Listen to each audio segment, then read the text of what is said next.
Ito yung dragon fruit na ano, payat siya, may sira pa. Tapos ito may bulaklak.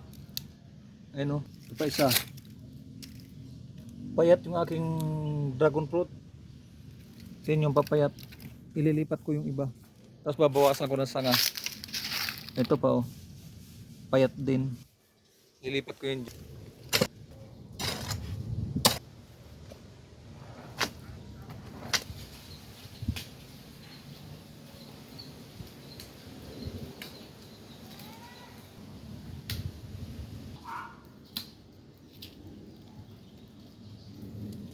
Yan, ito tatanim natin, apat muna.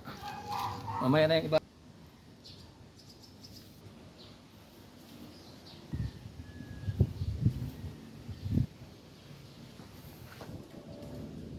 Tatahalin natin para hindi matutumba.